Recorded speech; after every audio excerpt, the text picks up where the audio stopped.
يا أيها الذين آمنوا اتقوا الله حق تقاته ولا تموتن إلا وأنتم مسلمون.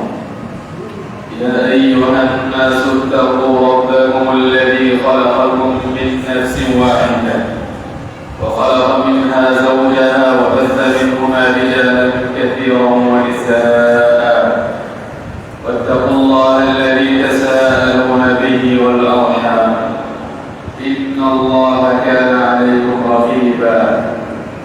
يا أيها الذين آمنوا اتقوا الله وقولوا قولا سديدا يصلح لكم أعمالكم ويغفر لكم ذنوبكم ومن يطع الله ورسوله فقد فاز فوزا عظيما.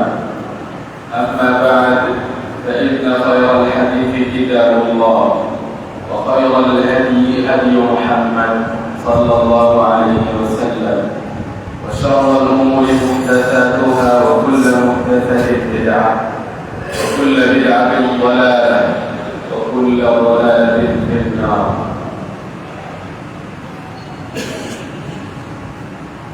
সম্মানিত জামে মসজিদে উপস্থিত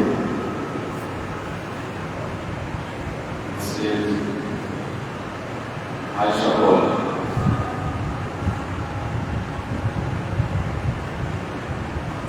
আমাদের পৃথিবীর এই জীবনের একটি শেষ আছে এবং সেটাকে আমরা মৃত্যু বলে জানি। আল্লাহ রাব্বুল আলামিন বিভিন্ন জায়গায় মৃত্যুর সময় মানুষের অবস্থা, পরিস্থিতি, আশা আকাঙ্ক্ষা এর কথা আমাদেরকে স্মরণ করিয়েছেন। কাল্লা ইযা বালাগাতিত তারাকি, যখন আত্মা গলার কাছে পৌঁছে যায়, ওয়াকিলা মান রাক, এবং বলা হয় যে কেউ কি ফুঁ দেওয়ার জন্য আসে,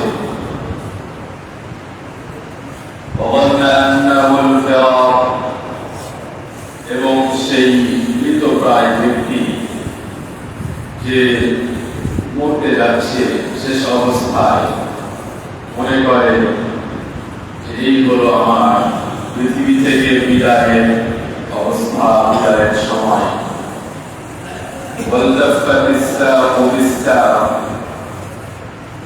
এই জীবনের শেষ মুহূর্তে যে কাঠিন্য, অসুবিধা, কষ্ট তা যুক্ত হয় আখিরাতের প্রথম অংশের কাঠিন্য ও অসুবিধার সাথে। সে নিজের জীবন শেষ হতে দেখে এবং আখিরাত শুরু হতে দেখে। আখিরাতের শুরু যেমন কঠিন, এই জীবনের শেষ যেমন কঠিন, দুই কঠিন পরিস্থিতি একত্রিত হয়। ইলা রাব্বিকা ইয়াওমাইযিনিল মাসার, যখন মানুষের এমন পরিস্থিতি আসে তখন আপনার রবের দিকে সেদিন সবাইকে ফিরিয়ে নিয়ে যাওয়া হবে, চালিয়ে নিয়ে যাওয়া হবে। এই পরিস্থিতিতে মানুষ কি আশা করে তা সম্পর্কে আল্লাহ তাআলা বলেন, হাত্তা ইযা জাআ আহাদাহুমুল মাউতু ক্বালা রাব্বি ইরজিউন লাআল্লি আ'মালু সালিহান ফীমা তারাক। যখন মৃত্যু আসে তখন মানুষ বলে যে আমাকে আবার পৃথিবীর জীবনে ফিরিয়ে দিন, হয়তো আমি যে সময় নষ্ট করেছি হয়তো এবার নেক আমল করব। মৃত্যু দেখে যাওয়ার পর, মৃত্যু সামনে উপস্থিত যখন হয়ে যায় তখন মানুষ এটি আশা ও আকাঙ্ক্ষা করে যে আমাকে যদি সময় দেওয়া হতো তাহলে আমি নেক আমল করতাম। মৃত্যুর বিষয় আসলেই কঠিন, কিন্তু মানুষ যখন ভুলে যায় তখন সেই কাঠিন্য বুঝতে পারে না। যদি মানুষের স্মরণে থাকতো যে মৃত্যু কত কঠিন, তাহলে মানুষ এত আনন্দ ফুর্তি করতে পারত না। রাসূল সাল্লাল্লাহু আলাইহি ওয়াসাল্লাম বলেন, লাউ তা'লামুনা মা আ'লাম লাযাহিকতুম কালিলা ওয়া লাবাকাইতুম কাসীরা। আমি যা জানি যদি তোমরাও জানতে, তাহলে তোমরা খুব কম হাসতে, তোমরা বেশি বেশি কাঁদতে। মৃত্যুর পর কঠিন একটি অবস্থা কবরের মধ্যে আসে। মানুষের সাথে কবরে কি হয় আমরা কেউ জানতে পারি না। কোন ব্যক্তি কিভাবে পৃথিবীতে জীবনযাপন করলো, তারপরে পৃথিবীতে থাকার কারণে বিভিন্ন গুনাহের কারণে যদি কবরে তাকে শাস্তি দেওয়া হয়, তাহলে সেই শাস্তি কেমন কেমন ভয়ঙ্কর, কেমন আওয়াজ হয়, কেমন বিকট আওয়াজ করে, কিছুই আমরা জানতে পারি না। সেজন্যই মনে হয় যে কিছুই তো নয়, কারণ কোনোদিন শুনতে পাইনি। কিন্তু রাসূল সাল্লাল্লাহু আলাইহি ওয়াসাল্লাম বলেন, লাউলা আল্লা তাদাফানু লাদাউতুল্লাহ আন ইউসমিআকুম মিন আযাবিল কবর। আমি আল্লাহ তাআলার কাছে দোয়া করতাম যে আল্লাহ তাআলা যেন তোমাদেরকে কবরের কিছু শাস্তির আওয়াজ শুনিয়ে দেন। আমি চাইতাম আল্লাহ তাআলার কাছে যে কবরের কিছু শাস্তি যেন তোমাদেরকে আল্লাহ শুনিয়ে দেন, কিন্তু আমি এখন করিনি, আমি এই দোয়া করিনি, কারণ আমি জানি যে যদি তোমরা সেই শাস্তির আওয়াজ শোনো, তাহলে তোমরা আর মানুষকে দাফন করবে না। রাসূল সাল্লাল্লাহু আলাইহি ওয়াসাল্লামের এই কথা একজন মুমিন ব্যক্তির জন্য যথেষ্ট যে সে মৃত্যুর কথা সব সময় স্মরণ করবে এবং নিজের মধ্যে ভয় রাখবে সে মৃত্যুর জন্য। রাসূল সাল্লাল্লাহু আলাইহি ওয়াসাল্লাম বলেন, আকফিরু মিন যিকরি হাদিমিল লাযাত। সেই কথাকে, সেই অবস্থাকে, সেই বিষয়টিকে খুব বেশি বেশি স্মরণ করো, যেটা স্মরণ করলে, যা মনে করলে তোমাদের আনন্দ ফুরিয়ে যাবে, কোনো আনন্দ করতে পারবে না। এত আনন্দ তোমাদের করা সম্ভবই হবে না যদি তোমরা সেটিকে স্মরণ করো, আর সেটি হলো মৃত্যু। আমরা যতই ভালো অবস্থায় জীবনযাপন করি না কেন, আমাদের কাছে যতই ধরনের সাধন থাকুক না কেন, যতই আনন্দের কারণ থাকুক না কেন, এই সমস্ত ভোগ বিলাসের কথা ভাবতে ভাবতে যখন আপনি শেষ পর্যায়ে ভাববেন যে এর শেষ কি, পরিণাম কি, পরিণাম হলো যে আমাকে পৃথিবী ত্যাগ করে যেতেই হবে, তখন আপনার আনন্দ খুশি ফুরিয়ে যাবে। এবং রাসূল সাল্লাল্লাহু আলাইহি ওয়াসাল্লাম এইভাবে জীবনযাপন করতেন, সাহাবায়ে কেরামকে এই শিক্ষাই দিতেন। আনন্দ করতে নিষেধ নেই, কিন্তু আনন্দ করতে গিয়ে যেন তুমি বাস্তবতাকে না ভুলে যাও। আনন্দ করো এমন ভাবে যেভাবে আনন্দ করার বৈধতা আছে, যাতে কোনো নিষেধ নেই, কিন্তু আনন্দ করতে গিয়ে তোমাকে দেখে মনে না হয় যে তুমি কোনোদিন এই পৃথিবী ত্যাগ করবে না।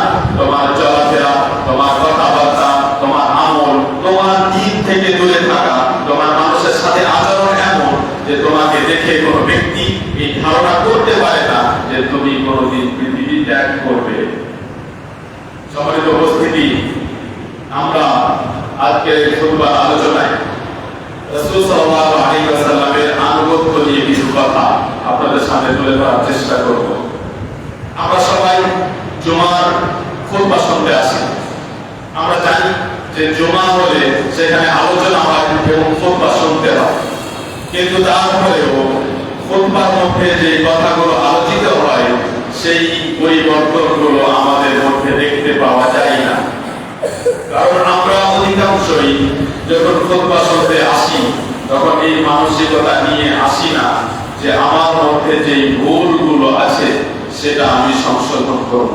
খুতবার মধ্যে যা আমি শুনবো তার মাধ্যমে নিজেকে পরিবর্তন করব।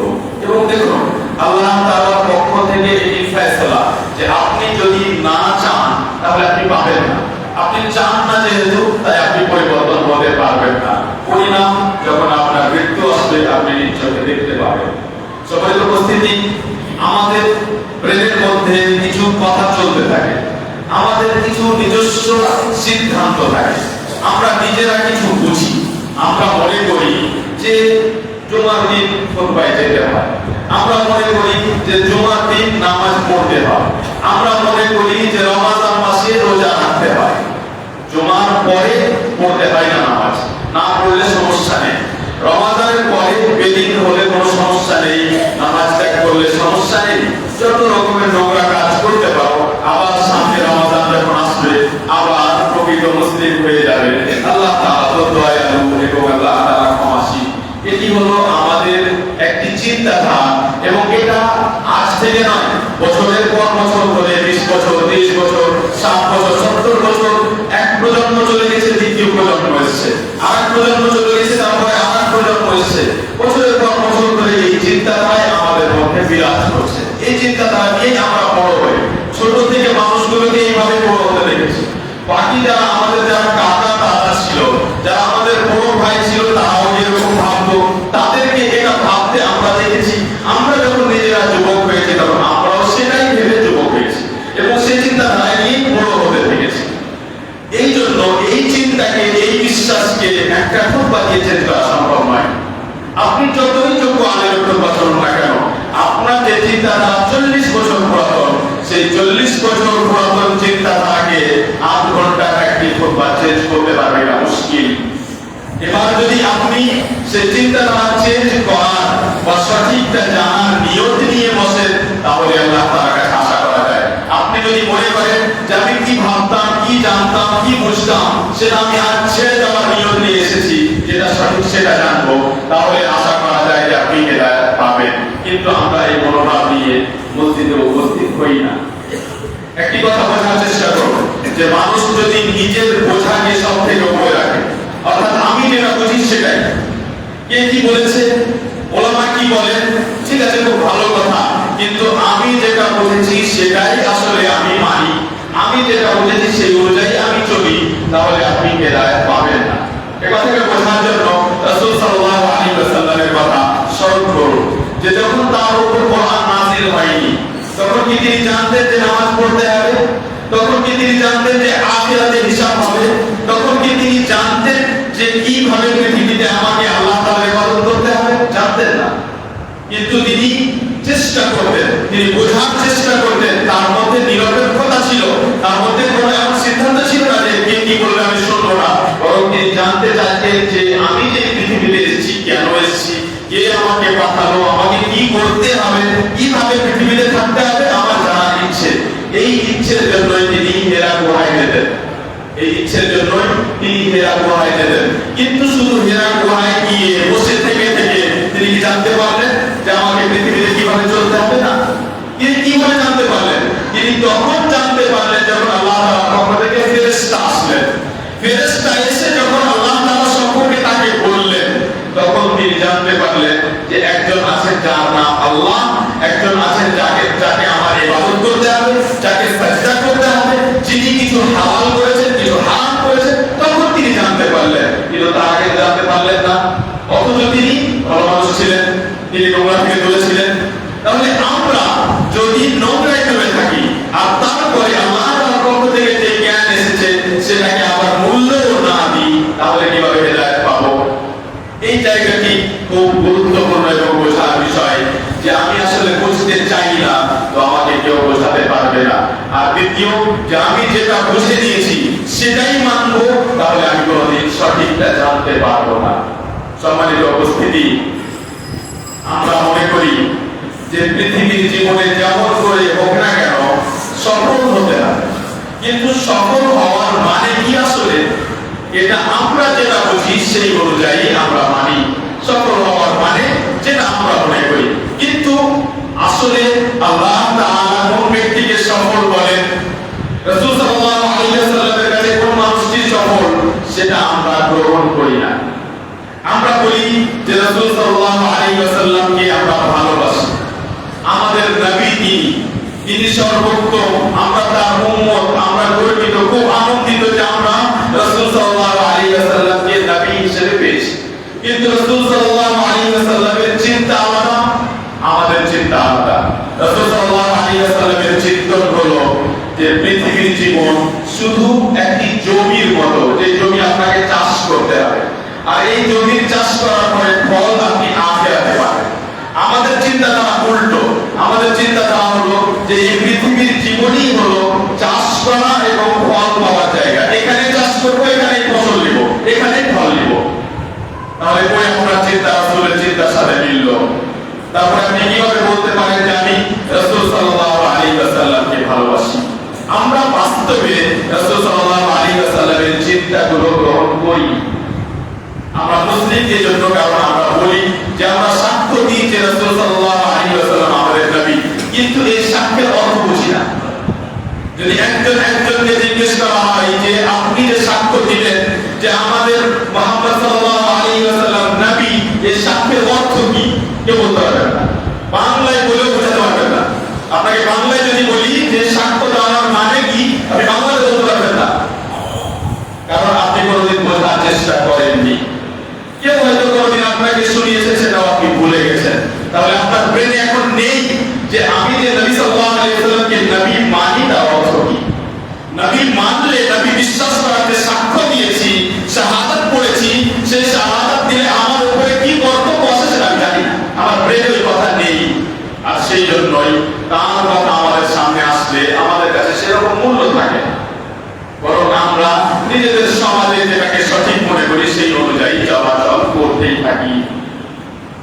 সম্মানিত উপস্থিতি, রাসূল সাল্লাল্লাহু আলাইহি ওয়াসাল্লাম সম্পর্কে আল্লাহ তাআলা বলেন যে আপনি বলুন,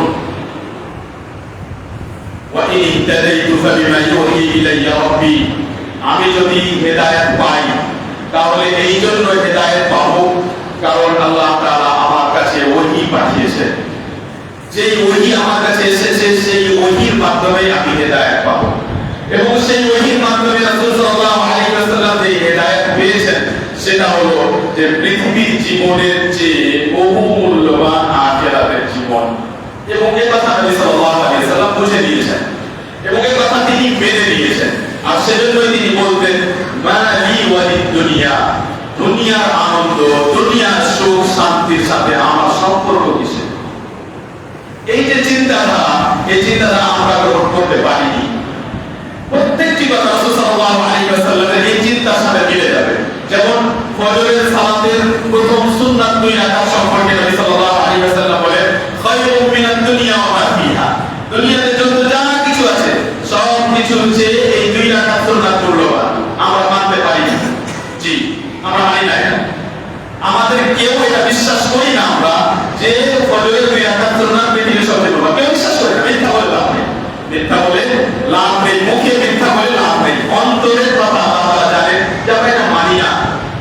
আপনি প্রমাণ করতে পারবেন না যে আপনি মানেন, এটা মানেন না, আপনি মানতে পারেননি যে রাসূল সাল্লাল্লাহু আলাইহি ওয়াসাল্লাম যেটা বলেছিলেন যে পৃথিবীর সবচেয়ে সুন্দর মূল্যবান ফজরের 2 রাকাত সুন্নাত, মানতে পারেননি, কেউ মানতে পারেননি।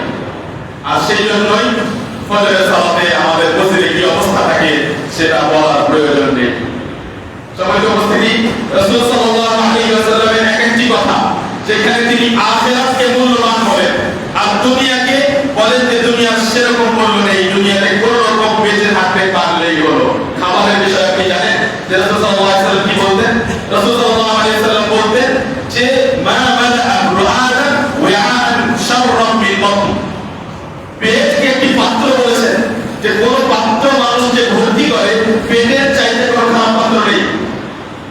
যে সব পাত্র মানুষ ভর্তি করে কোনো কিছু ঢোকায় তার মধ্যে, এর মধ্যে সবচেয়ে খারাপ পাত্রটি হলো পেট, এবং সেই পেট ভর্তি করাটাই আমাদের কাছে সবচেয়ে মূল্যবান।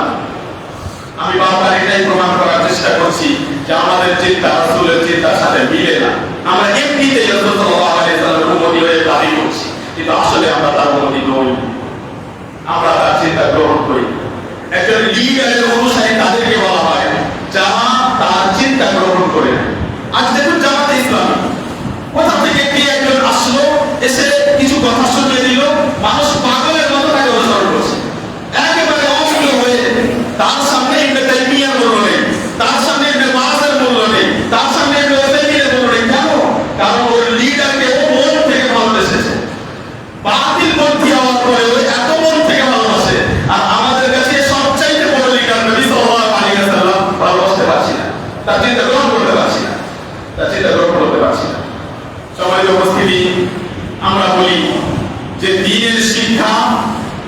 কেউ অর্জন করে তাহলে ফকির হয়ে যাবে।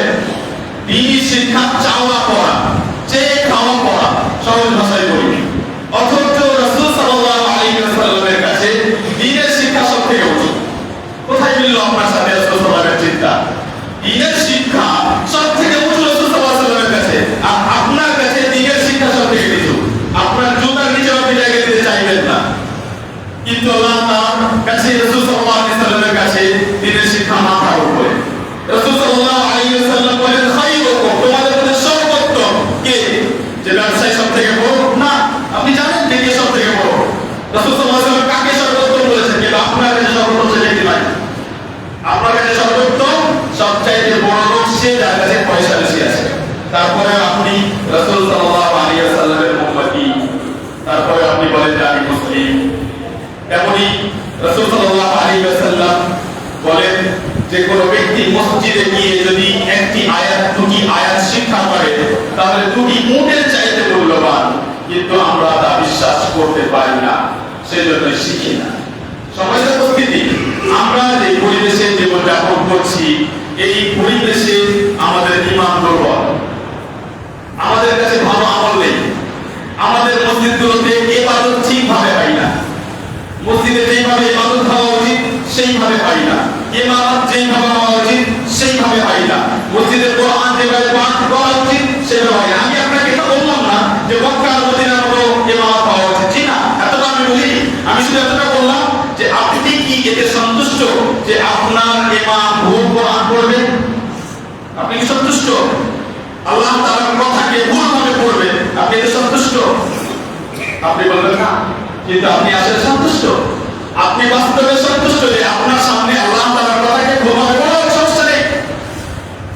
আপনার একটি কথা যদি আপনি 3 লাইন 4 লাইন বলেছেন, যদি আমি 2-4টা শব্দ চেঞ্জ করে, আপনি বলেছেন বাড়ি, আমি বলি গাড়ি, আপনি বলেছেন ভালো আছি, আমি বলি ভালো আছো, 2-4টা চেঞ্জ করে যদি অন্যজনকে শোনায়, আপনি রেগে আপনার রাগের সীমা থাকবে না, আমার কথাকে বলে উল্টো পাল্টা বলো, এবং আপনার চোখের সামনে, আপনার কানের সামনে আল্লাহ তাআলার কথাকে উল্টা পাল্টা করে বলা হয়, আপনার কাছে এটা জানার কোনো প্রয়োজন নেই যে ঠিক না ভুল, আপনার এই শিক্ষার কোনো প্রয়োজন নেই যে সে ঠিক না ভুল, বরং আপনি শুধু এতটা দেখতে পান যে রুকু সাজদা হচ্ছে কিনা আর নামাজটা হলো কিনা। আলহামদুলিল্লাহ, আমরা ঠিকভাবে নামাজ আদায় করছি। আমরা দ্বীনের বিষয়ে অল্পতে সন্তুষ্ট, কেন? কারণ আমরা দ্বীনের মূল্য বুঝতে পারিনি। সাহাবায়ে কেরামের কথাগুলো স্মরণ করুন। সাহাবায়ে কেরাম রাসূল সাল্লাল্লাহু আলাইহি ওয়াসাল্লাম এসে বলতেন, ইয়া রাসূল সাল্লাল্লাহু আলাইহি ওয়াসাল্লাম সবথেকে ভালো আমল বলুন। আরেকজন বলেন, ইয়া রাসূল এমন আমল বলেন যাতে জান্নাতে যেতে পারবো। আরেকজন এসে বলেন, ইয়া রাসূল সাল্লাল্লাহু আমি আপনার সাথে জান্নাতে থাকতে চাই। কোথায় দুনিয়ার প্রশ্ন? কোথায় দুনিয়ার প্রশ্ন? রাসূল সাল্লাল্লাহু আলাইহি ওয়াসাল্লামের কাছে জ্ঞান ছিল না? আপনি তার চেয়ে বেশি জ্ঞানী, কিন্তু কই এই প্রশ্ন, ইয়া রাসূল সাল্লাল্লাহু ব্যবসা কিভাবে করব? ইয়া রাসূল সাল্লাল্লাহু আপনি বলুন যে কোন ব্যবসাতে বেশি ইনকাম? কই এই প্রশ্নগুলো আমি জানতে চাই। এই প্রশ্নগুলো নেই কেন? সাহাবায়ে কেরামের চাইতে আপনি বেশি বোঝেন, বেশি জ্ঞানী? সাহাবায়ে কেরাম থেকে আপনি বেশি জ্ঞানী যে পৃথিবীর জীবনে তো বাঁচার জন্য এসব করতে হবে, তারা বুঝতেন না? তারা বাঁচেননি, তারা পৃথিবীতে জীবিত থাকেননি?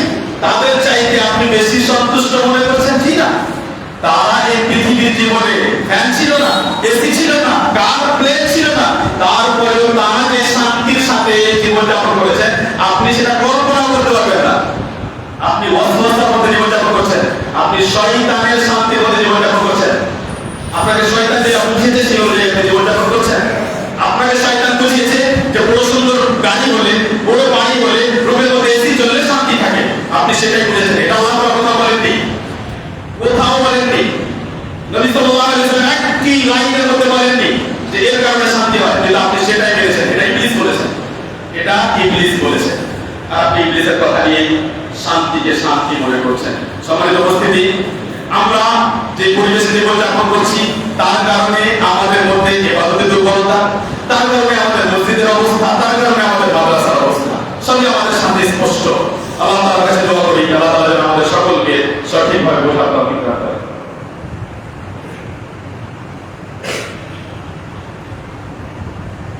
আলহামদুলিল্লাহ রাব্বিল আলামিন ওয়াল আকিবাতু লিল মুত্তাকিন ওয়াস সালাতু ওয়াস সালামু আলা নাবিয়িনা মুহাম্মদ ওয়া আলা আলিহি ওয়া আসহাবিহি আজমাইন।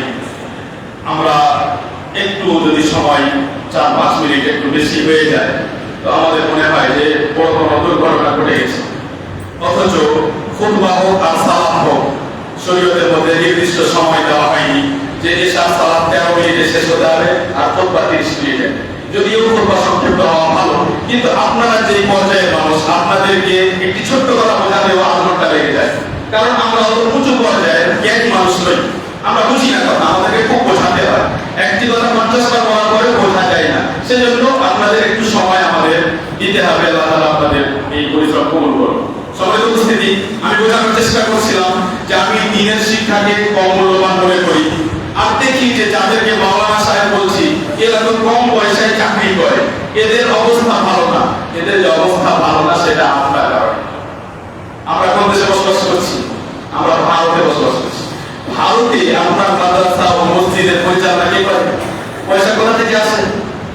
এখানে কি আপনাকে পয়সা দেওয়া হয় বাইরে থেকে? বড় বড় ফান্ড দেওয়া হয় না, তাহলে কে করে? আপনারাই করে। যেহেতু আমরা নিজেরাই করি, তাহলে আমাদের হাতেই আছে যে আমরা কোনটাকে মূল্য দিব, কোনটাকে দিব না। যদি আমি মূল্য দিতে শুরু করি তাহলে ভালো আলেম তৈরি হবে প্রথমে, তারপরে মানুষ নিজের ছেলেকে ভালো আলেম তৈরিও করবে। যদি আপনি মূল্য দিতে শুরু করেন, যদি না দেন তাহলে কি হবে? তাহলে আপনার কাছ থেকে ভালো মানুষগুলো দূরে চলে যাবে, আপনি জাহেল মূর্খ হয়ে থেকে যাবেন। যেমন আমাদের অবস্থা, আপনি বলুন যে আমাদের এই এলাকা দ্বীনি শিক্ষার বিষয়ে কোনো স্থান আছে? কোন জায়গাতে, ইন্ডিয়ায় কোন জায়গাতে আপনার কালিয়ে যাবে আলোচনা হয় যে কোন বিষয়ে যদি কেউ আটকে যাও কালিয়ে যাবে অমুক জায়গাতে ফতোয়া নিও, কেউ বলে না? কেন? কারণ আপনি এই শিক্ষাকে নিচে রেখেছেন। ক্ষতি কি হয়েছে? আপনার ক্ষতি হয়েছে, আপনি কোন স্থান পাননি। সম্মানিত উপস্থিতি, রাসূল সাল্লাল্লাহু আলাইহি ওয়াসাল্লাম যেটাকে মূল্যবান বলেছেন সেটাকেই মূল্যবান বলতে হবে। রাসূল সাল্লাল্লাহু আলাইহি ওয়াসাল্লাম যেটাকে সবথেকে গুরুত্বপূর্ণ বলেছেন সেটাকেই সবথেকে গুরুত্বপূর্ণ বলে মানতে হবে। আমরা যদি আমাদের নিজেদেরকে পরিবর্তন করতে চাই, যত রকমের সমস্যা, চিন্তাধারার সমস্যা, আমলের সমস্যা, আমাদের ব্যবহারের সমস্যা, যত রকমের সমস্যা যদি চেঞ্জ করতে চাই, আমি সংক্ষেপে কয়েকটি কথা বলবো। সেই কথাগুলোর শিক্ষা অর্জন করতে হবে। সর্বপ্রথম আকীদা শিক্ষা। যেটা আমাদের কাছে জিরো পর্যায়ে আছে। কোন মানুষের কাছে আকীদা শিক্ষা নাই, আমাদের কারোর কাছে আকীদা শিক্ষা নেই। আপনি হয়তো আকীদা প্রথমে শুনেছেন কিনা, অনেকে হয়তো শুনেননি। তাহলে সর্বপ্রথম আকীদা শিক্ষা লাগবে, যেটা আপনার মধ্যে বিশ্বাস তৈরি করবে। এই যে আপনার বিশ্বাস আছে না যে 7 বছর বয়সে নামাজ পড়ে নিলে সমস্যা নেই, বিশ্বাসকে ক্যান্সেল করে নতুন বিশ্বাস ঢোকাবে। একটা করে আপনার বিশ্বাস চেঞ্জ করবে আকীদার শিক্ষা। আপনার ধারণা আছে না যে আল্লাহ তাআলা মাফ করবেন, কিন্তু আকীদা আপনার মধ্যে শিক্ষা দিবে যে না, আল্লাহ তাআলা শাস্তিও দেন। আর এই বিশ্বাসকে স্থাপিত করবে আপনার মধ্যে, তখন আপনার মধ্যে পরিবর্তন আসবে, আসবে। তাহলে আকীদা জরুরি। রাসূল সাল্লাল্লাহু আলাইহি ওয়াসাল্লামের হাদিস এই, কিন্তু সমাজ তো দেখতে হবে। এই যে আপনার বিশ্বাস, এটা আপনার আকীদা, এটা ইসলামী আকীদা নয়। ইসলামী আকীদা বলতে রাসূল সাল্লাল্লাহু আলাইহি ওয়াসাল্লামের কথা চলে আসলো, তাহলে সব বাদ হয়ে যাবে। তো আপনার মধ্যে আকীদা নেই কেন? কারণ আপনাকে আকীদা শিক্ষা দেওয়া হয়নি। তাহলে এখানে আকীদা শিক্ষা লাগবে। সাহাবায়ে কেরাম ভুল করতে পারেন, বলেন তো কি সাহাবায়ে কেরাম তাদেরও দ্বারাই ভুল হতে পারে। এটা আপনার আকীদা, এটা ইসলামী আকীদা নয়।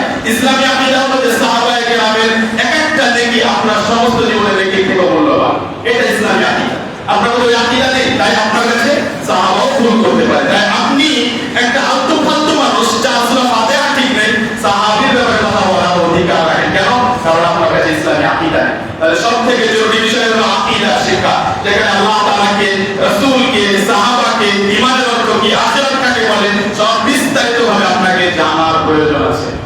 দ্বিতীয়, কোরআন শিক্ষা। কোরআন হেদায়েতের মাধ্যম।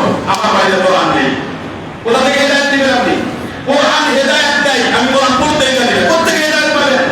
কোরআনের আয়াত মানুষকে প্রভাবিত করে, আপনি কোরআনের আয়াত বুঝেনই না, কিভাবে প্রভাবিত হবেন? আমি বুঝতে চাই, সত্যি বলছি, আমি এটা বুঝতে চাই যে কোরআনের আয়াত মানুষকে প্রভাবিত করে, আর আমি আয়াতই বুঝি না, কিভাবে প্রভাবিত করবে আমাকে? আমি আয়াত শুনতে চাই, আমি তো গান শুনতে চাই, তাহলে কিভাবে প্রভাবিত করবে? তাহলে কোরআন শিক্ষা। যেই সূরাগুলো সাধারণত নামাজে পড়া হয়, আম্মা বা ছোট সূরাগুলো, কমপক্ষে সেই সূরাগুলোর অর্থ বোঝা জরুরি আপনার জন্য, যাতে আপনার মধ্যে পরিবর্তন আসে। তৃতীয় শিক্ষা, যে আপনি আপনার ছেলেকে কিভাবে মুসলিম বানাবেন সেটা শিখতে হবে। আমরা আমাদের ছেলে মেয়েদেরকে খ্রিস্টান বানাচ্ছি এবং আমরা সন্তুষ্ট, মুসলিম কিভাবে বানাবেন সেটা শিখতে হবে। তারপরে জানতে হবে মানহাজ শিক্ষা। মানহাজ কাকে বলে? মানহাজ অর্থাৎ সাহাবায়ে কেরাম যে পদ্ধতিতে জীবন যাপন করেছেন সেটা জানতে হবে। প্রত্যেক বিষয়ে কোন দলকে সমর্থন করব, কোন দলের পিছনে ছুটবো, কোন আলেমকে মানবো, কোন আলেমের কথা শুনবো, প্রত্যেকটা বিষয়ে কোন আলেমের খুতবা শুনবো, কোন আলেমকে জলসায় রাখবো, প্রত্যেকটা বিষয়ে আপনাকে সাহাবার পদ্ধতি জানতে হবে, মানহাজ শিখতে হবে। তাহলে আপনার মধ্যে পরিবর্তন আসবে। যেমনই রাসূল সাল্লাল্লাহু আলাইহি ওয়াসাল্লামের জীবনী, কোন মানুষ জানে রাসূল সাল্লাল্লাহু আলাইহি ওয়াসাল্লামের জীবনী? কেউ জানে না। আমাদের কিছু হানাফি ভাইরা আছে তারা রাসূল সাল্লাল্লাহু আলাইহি ওয়াসাল্লামের জীবনী বর্ণনা করে, যদিও তারা কিছু ভুলভাল অনেক হয়তো ভুলভাল কথা বর্ণনা করে, কিন্তু তারপরে তারা জীবনী শুনে প্রত্যেক বছর, আমি সেটাকে সমর্থন করছি না, কিন্তু আমাদের মধ্যে সেটাও নেই। আমরা জীবনী জানি না নবী সাল্লাল্লাহু আলাইহি ওয়াসাল্লামের। আমরা সমস্ত হিরো, সমস্ত প্লেয়ার, সমস্ত লিডার সবার জীবনী জানি, একবারে ছোট ছোট ক্ষুদ্র ক্ষুদ্র ডিটেইলস জানা আছে, কিন্তু নবী সাল্লাল্লাহু আলাইহি ওয়াসাল্লামের জীবনী জানি না। যদি পরিবর্তন চাই তাহলে জীবনী জানতে হবে। তারপরে মুসলিমের চরিত্র কি হয়, একজন মুসলিমের আচরণ কি হবে। মসজিদে কেউ ভুল করেছে, আপনি মুসলিম ভাই, তার ভাই, আপনার আচরণ কি হওয়া উচিত? সবার সাথে বকাবকি করা, সবার সাথে গালাগাল করা, সবার সাথে চেঁচামেচি করা, এটা মুসলিমের পরিচয়? রাসূল সাল্লাল্লাহু আলাইহি ওয়াসাল্লামের মসজিদে নববীতে একজন পেশাব করতে শুরু করেছে, নবী সাল্লাল্লাহু আলাইহি ওয়াসাল্লাম কি বলেছিলেন? পিটতে শুরু করেছিলেন। আমরা কি করতাম? তাহলে আচরণ নেই আমাদের মধ্যে, আচরণ নেই। আমরা একটু কোনো মুসলিম ভাইকে যদি ভুল করতে দেখি চেঁচিয়ে শেষ করে দিই। রাস্তায় চলতে চলতে যদি কেউ একটু ডানে বামে ভুল করে তাহলে তাকে গালি দিয়ে ভর্তি করে দিই। যদি আপনি বোঝা অবস্থায় আছেন, তাহলে আচরণ আমাদের মুসলিমের আচরণ নেই। আচরণ চরিত্র শিখতে হবে, এবং এই সমস্ত বিষয়কে ঠিক করার জন্য যে শিক্ষাগুলো বললাম, এই শিক্ষাগুলো ঠিকভাবে নিজেদের মধ্যে আনার জন্য মসজিদের অবস্থা ঠিক করতে হবে, মাদ্রাসার অবস্থা ঠিক করতে হবে। মসজিদে এমন আলেম ওলামা থাকা জরুরি যারা আপনাকে এই বিষয়গুলো প্রকৃত এবং যথাযথভাবে শিক্ষা দিতে পারবেন। এই হলো হেদায়েতের রাস্তা। যার ভাগ্য ভালো তার ভাগ্যে আসবে, যার ভাগ্য খারাপ তার ভাগ্যে আসবে না। রমজান মাসে আমরা মসজিদে ফিরে এসেছি, তার মানে আমরা মানি যে আমাদের মরতে হবে এবং আল্লাহ তাআলার সামনে হিসাব দিতে হবে। রমজান পরে যেই মানুষগুলো আবার ফিরে চলে যাবে অন্ধকারে, আবার ফিরে চলে যাবে বেনামাজি হওয়া অবস্থায়, সেই মানুষগুলোর ভাগ্য আশা করা যায় যে সেই মানুষগুলোর ভাগ্য হয়তো সমস্যা আছে, হয়তো সেই মানুষগুলোর ভাগ্য ভালো নেই, কারণ তারা হেদায়েত পাচ্ছে না। প্রত্যেক এমন যুবক ভাই যে এই নিয়ত করে জুমার নামাজ পড়তে আসে যে জুমার পরে আর নামাজ পড়বো না, প্রত্যেক এমন যুবক ভাই যে মনে করে যে রমজান মাস কখন শেষ হবে যে আমি আবার আমার নোংরামি শুরু করবো, সেই ভাইকে বলি যে আপনাকে ভয় করা উচিত যে আপনার রমজান হয়তো কবুল হয়নি। কারণ যদি আপনার রমজান কবুল হতো তাহলে রমজানের পরে আপনার আমল চেঞ্জ হয়ে যেত। এখন লাইলাতুল কদরের রাত আসছে, 23 গেছে, আবার 25 আসবে, আবার 27 আসবে, আবার 29 আসবে। লাইলাতুল কদরের রাতে রাক্কা ফোটানো চলছে, গান বাজনা চলছে, বেহায়াই চলছে, ছেলে মেয়ে গল্প সল্প চলছে, মোবাইলে গেম চলছে, সব কিছু চলছে। যেটা হয় না সেটা হলো ইবাদত হয় না। এবং আমরা সমাজের মানুষ চুপচাপ তা দেখছি, 5-7 জন গিয়ে মসজিদে নামাজ পড়ছি, কিন্তু সেই অবস্থার ব্যাপারে আমাদের মধ্যে কোনো সচেতনতা নেই। আল্লাহ তাআলা আমাদের সকলকে হেদায়েত দান করুন। যারা কথা শুনলো, মানলো, বুঝলো, তারা ইনশাআল্লাহ জান্নাতের দিকে যাচ্ছে। যারা শুনলো না, নিজেকে জ্ঞানী মনে করলো, নিজের মন মতো চলতে থাকলো, তাদের জন্য হয়তো জাহান্নাম অপেক্ষা করছে এবং কিয়ামতের দিন ফয়সালা হবে। আল্লাহুম্মা সাল্লি ওয়া সাল্লিম ওয়া বারিক আলা নাবিয়িনা মুহাম্মদ ওয়া আলা আলিহি ওয়া আসহাবিহি আজমাইন। আসসালামু আলাইকুম ওয়া রাহমাতুল্লাহ।